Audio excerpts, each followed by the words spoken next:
I would start by some of these particular facts. As I said today morning, we are talking about 1.3 billion population of that particular continent. And we are talking about the estimation of 21 trillion GDP from to 2025. That is what exactly is estimated to happen. So we are really talking about change of different things, especially in the continent that 60% of its population is young. So it's a young generation, a growth that is happening, and also over that. So to start up with Mr. Salim, what exactly that in overall, let's say that in helicopter view, how you picture Africa at this stage? First of all, thank you so much for the invitation, especially to you, Hadith, and Melis. Appreciate for having me here. Of course, I mean, looking at African continent with the helicopter view, it's very difficult. As you correctly alluded, we're talking about 54 countries, hundreds of languages, and so many different cultures, so many different way of doing businesses. Therefore, it's not easy to do it, but I'll try as much as possible to create a context. I think Africa always been important for developed and developing countries as a place that's source of the business that I'm involved also, commodities, because without commodities, the world cannot grow. And developing nation and developed nations always needed the main ingredient of commodities from Africa to grow, as well as food-wise. The agriculture is a very large industry in the continent, which has been pivotal for the many regions in the world to get feeded. I think when we look at historical relationships, we know that before, let's say, 2-3 decades ago, it was mainly Western countries was quite dominant, whether it's an investment or whether it's a relationship and so on and so forth.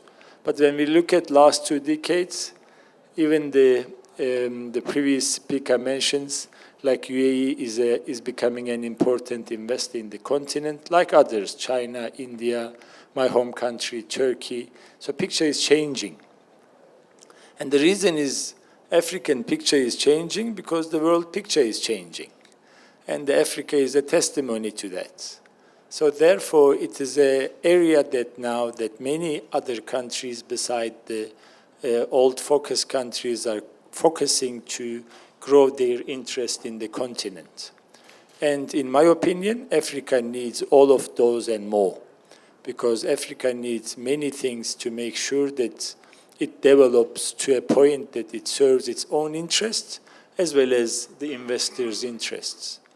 When I was coming here, I told myself to say, okay, but if I am in the audience who doesn't necessarily know Africa well, what can I share with them that could assist to them to look at better and don't make the mistakes that I have made in the last 15, 20 years?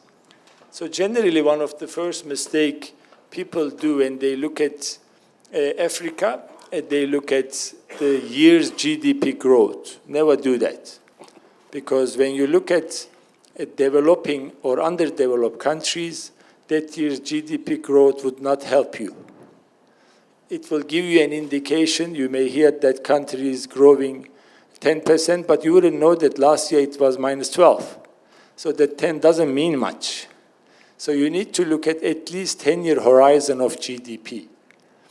And then you get a feel of, okay, where is this country is going? Even when you're looking at GDP, don't forget that the institutionalization is weak in many parts of the continent. So even that number may not make sense much.